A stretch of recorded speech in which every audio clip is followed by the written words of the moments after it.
ఆ దేశం ప్రపంచానికి పెద్దన్నగా వ్యవహరిస్తోంది. కానీ దేశంలో మాత్రం నల్ల జాతీయులపై దాడులు నిత్యకృత్యం. ఏకంగా పార్లమెంట్ భవనంపై దాడి చేస్తారు. అబార్షన్ హక్కులను కాలరాస్తారు. రక్షణ కావాలంటే గన్నులు వాడాల్సిందేనని తెగేసి చెప్తారు. వేలాది మంది తూటాలకు బలవుతున్నా మౌనంగా ఉంటారు. హింస పెరుగుతోంది మొర్రో అని మొత్తుకున్నా పట్టించుకునే నాథుడు కనిపించడు. డ్రగ్స్ తీసుకొని పట్టపగలు వీధుల్లో తిరుగుతున్నా అడిగేవారే ఉండరు. కానీ ఆ దేశం మాత్రం నీతులు చెబుతోంది. భారత్ ఆందోళనలతో అట్టుడుకుతున్నట్లు కథలు చెబుతోంది. దేశంలో ఏ రాష్ట్రం సేఫ్ కాదని భారత్కొచ్చే తమ పౌరులకు సూచిస్తోంది. సొంత దేశంలో దారుణాలు జరుగుతున్నా పట్టించుకోక వాషింగ్టన్ గాలి కొదిలేసింది. భారత్ విషయంలో అబద్ధాలతో విష ప్రచారం చేస్తోంది.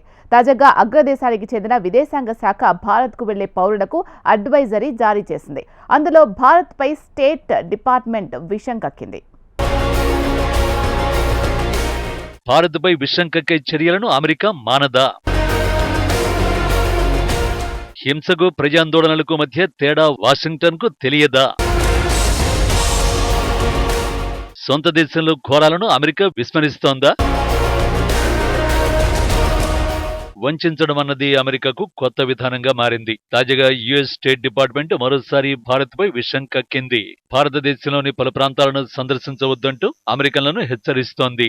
ఏ ప్రాంతాలు అంటే కేంద్రపాలిత ప్రాంతం జమ్మూ కాశ్మీర్ నుంచి మొదలుపెట్టింది. ఈ ప్రాంతంలో ఉగ్రవాద దాడులు, పౌర ఆందోళనలు వెల్లువెత్తుతున్నట్టు పేర్కొంది. అక్కడికి వెళ్లొద్దంటూ సూచిస్తోంది.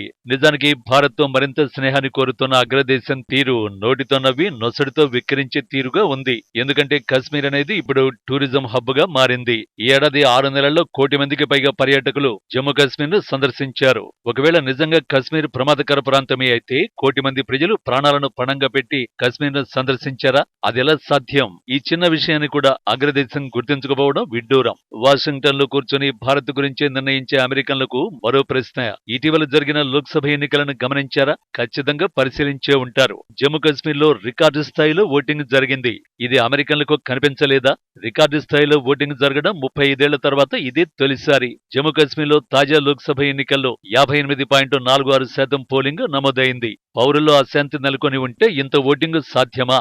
ఈ విషయం అగ్రదేశం కళ్లకు కనిపించలేదేమో. ప్రస్తుతం జమ్మూ కాశ్మీర్లో ఎలాంటి పౌర ఆందోళనలు లేవు. ఎందుకంటే ఇప్పుడు అక్కడ పర్యాటకం ఊపందుకుంది. యువతకు ఉద్యోగాలు లభిస్తున్నాయి. ఇతరులకు అవకాశాలు పెరుగుతున్నాయి. ప్రజాస్వామ్య పరిస్థితులు పునరుద్ధరించబడ్డాయి. అయితే ఖచ్చితంగా ఉగ్రవాద దాడుల ఘటనలు ఉన్నాయి. అందులో ఎలాంటి సందేహం లేదు. కానీ అవి కొన్ని ప్రాంతాలకు మాత్రమే పరిమితమయ్యాయి. సరిహద్దు ప్రాంతాల్లో మాత్రమే ఉగ్రవాదులు రెచ్చిపోతున్నారు. ఆ ఉగ్రవాదులు కూడా సరిహద్దులు దాటి వచ్చిన వారే. అది పౌర ఆందోళనలు ఏమాత్రం కాదు. పాకిస్తాన్ నుంచి వచ్చిన ఉగ్రవాదులు కాశ్మీర్ను హింసాత్మకంగా మార్చేందుకు యత్నిస్తున్నారు. క్రాస్ బార్డర్ టెర్రరిజానికి పౌరుల ఆందోళనలకు మధ్య ఉన్న తేడాపై అగ్రదేశానికి ఏమాత్రం అవగాహన లేనట్టు ఉంది.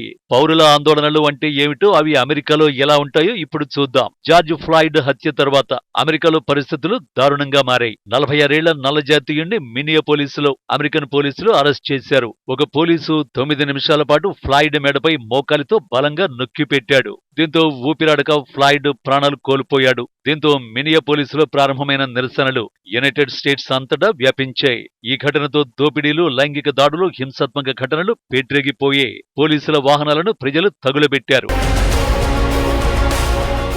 సొంత పౌరులపై యుద్ధానికి 28 రాష్ట్రాల్లో ఆర్మీని యునైటెడ్ స్టేట్స్ రంగంలోకి దింపింది. ఇదే కాదు, అంతకు ముందు కూడా అమెరికాలో పెద్ద ఎత్తున పౌర ఆందోళనలు వెల్లువెత్తిన సంఘటన మరొకటి ఉంది.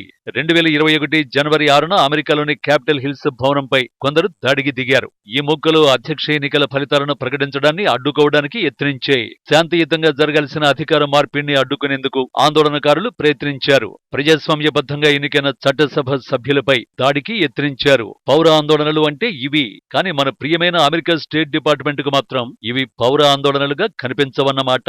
సొంత దేశంలో జరుగుతున్న పౌర అశాంతికి, కాశ్మీర్లో జరుగుతున్న పురోగతికి తేడాను అమెరికన్లు గుర్తించలేకున్నారు. భారత్లో జరుగుతున్న మార్పుల విషయంలో అమెరికన్లు కళ్లు తెరవడం లేదు.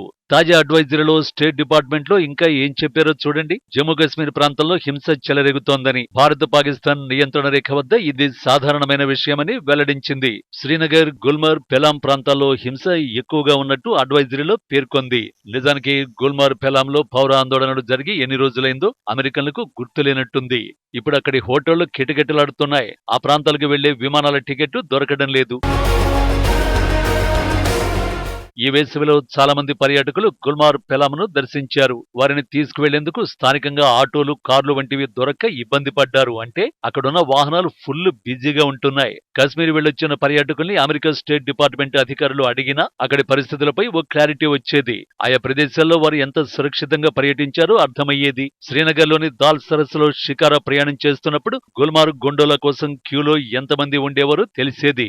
పోనీ ఇటీవల భారతదేశంలో ఆయా ప్రాంతాల్లో సందర్శించిన అమెరికా పర్యాటకులను అడిగినా అక్కడి పరిస్థితుల్ని వివరించేవారు. యుఎస్ లో కంటే భారత్లోనే సురక్షితమైన పరిస్థితులు ఉన్నాయని ఖచ్చితంగా చెప్పేవారు. ఎందుకంటే ఇప్పుడు అమెరికాలో సామాన్యుడు జీవించడమే కష్టంగా మారుతోంది.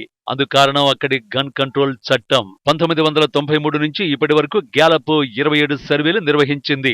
అందులో 23 సర్వేల్లో అమెరికాలో నేరాలు రోజురోజుకు పెరిగిపోతున్నాయని 60% మంది పెద్దలు వెల్లడించారు. అయితే దారుణంగా పెరుగుతున్న నేరాలను అదుపు చేయడానికి అమెరికా యత్నిస్తోందా? సొంత ప్రజలు సురక్షితంగా ఉండే పరిస్థితుల్ని కల్పిస్తోందా అన్న ప్రశ్నల్ని స్టేట్ డిపార్ట్మెంట్ అధికారులు వేసుకుంటే బాగుంటుంది.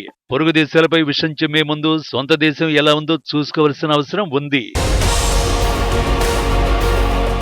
కానీ అమెరికన్లు మాత్రం భారత విషయంలో నాసిరకం ప్రకటనలు చేస్తున్నారు. ఇక స్టేట్ డిపార్ట్మెంట్ అడ్వైజరీలో పేర్కొన్న మరో కీలకమైన అంశం ఒకటి ఉంది. లైంగిక దాడుల్లో అత్యంత ఎక్కువగా నమోదవుతున్న దేశాల్లో భారత్ ఒకటి అంటూ పేర్కొంది. ప్రధానంగా పర్యాటక ప్రదేశాల్లోనే లైంగిక వేధింపులు, హింసాత్మక నేరాలు జరుగుతున్నట్టు బొంకింది. పర్యాటక ప్రదేశాలను, రవాణా కేంద్రాలను, మార్కెట్లను, షాపింగ్ మాల్స్ ను, ప్రభుత్వ కార్యాలయాలను ఉగ్రవాదులు లక్ష్యంగా చేసుకుని దాడి చేస్తున్నట్టు వెల్లడించింది. జమ్మూ కశ్మీర్లో తప్ప ఇటీవల ఎక్కడైనా ఉగ్రవాద దాడులు జరిగాయా? అమెరికా స్టేట్ డిపార్ట్మెంట్ ఎందుకు గుడ్డిగా వ్యవహరిస్తుందో అర్థం కావడం లేదు. ఇక భారతదేశంలోని ప్రమాదకర రాష్ట్రాలంటూ కొన్నింటిని యుఎస్ స్టేట్ డిపార్ట్మెంట్ పేర్కొంది. ఆ జాబితాలో ఛత్తీస్గఢ్, జార్ఖండ్, తెలంగాణ, ఆంధ్రప్రదేశ్, మహారాష్ట్ర, మధ్యప్రదేశ్, ఉత్తరప్రదేశ్, బీహార్, పశ్చిమ బెంగాల్, ఒడిశా రాష్ట్రాలను పేర్కొంది. ఈ ప్రాంతాల్లో మావోయిస్టులు దాడులు చేస్తున్నట్టు వెల్లడించింది. ఎప్పుడో ఒకటి అర జరిగే ఘటనల్ని తీవ్రమైనవిగా చూపుతోంది. ఇక మణిపూర్ ఘటన ఆధారంగా చేసుకుని అసలు ఈశాన్య రాష్ట్రాలకే వెళ్లొద్దంటూ సూచించింది. అక్కడ జాతుల మధ్య తిరుగుబాటు మొదలైందని, ఈశాన్య రాష్ట్రాలు హింసాత్మకంగా మారాయని వెల్లడించింది. అయితే యుఎస్ స్టేట్ డిపార్ట్మెంట్ అడ్వైజరీపై భారత్ ఎలా స్పందించాలి? దెబ్బకు దెబ్బ అన్నట్టుగా ఢిల్లీ వ్యవహరించాల్సిందే. ఎందుకంటే అమెరికాలో జరిగే ఘోరాలను భారత్ ఎత్తి చూపాల్సిందే. అలా చూపాలంటే అమెరికాలో అస్సలు సురక్షిత ప్రాంతం అన్నదే లేదు. ఎందుకంటే న్యూయార్క్ వీధుల్లో డ్రగ్స్ మత్తులో జాంబీలా చాలా మంది తిరుగుతూ ఉంటారు. నెవాడాలో చిన్నారులపై కాల్పులు జరుపుతున్నారు. ఏడాది క్రితం వాషింగ్టన్ లోని పాఠశాలపై కాల్పులు జరిగాయి. Missouri, Georgia, Wisconsin, Texas, Carolina, New York, Delaware, Massachusetts ఇలా చాలా రాష్ట్రాలే ఉన్నాయి. కొన్ని రాష్ట్రాల్లో ప్రార్థనా మందిరాలపై దాడులు జరుగుతున్నాయి. గన్ కల్చర్ కారణంగా వేలాది మంది మృత్యువాత పడుతున్నారు. అత్యంత ప్రమాదకరమైన ప్రాంతాల్లో వాషింగ్టన్ ఒకటని స్వయంగా ఆ దేశం మాజీ అధ్యక్షుడు డొనాల్డ్ ట్రంపే అంగీకరించారు. అంతేకాదు ఆ దేశంలో మాజీ అధ్యక్షులకు కూడా రక్షణ కరువైంది. ఇటీవల ట్రంప్ పై కాల్పులు జరిగిన ఘటనలో నిందితుల గురించి ఇప్పటికీ ఏం తెలుసుకోలేదు. కానీ భారత్ పై మాత్రం అమెరికా అబద్ధాలను ప్రచారం చేస్తోంది. భారత్ లేదంటే ఇండోనేషియాకు వెళ్లే తమ పౌరులకు ప్రయాణ సలహాలను జారీ చేసే హక్కు అమెరికాకు ఉండొచ్చు. కానీ వాస్తవాలు తెలుసుకోకుండా తప్పుదోవ పట్టించేలా వ్యవహరించడంపైనే భారత్ అభ్యంతరం వ్యక్తం చేస్తోంది.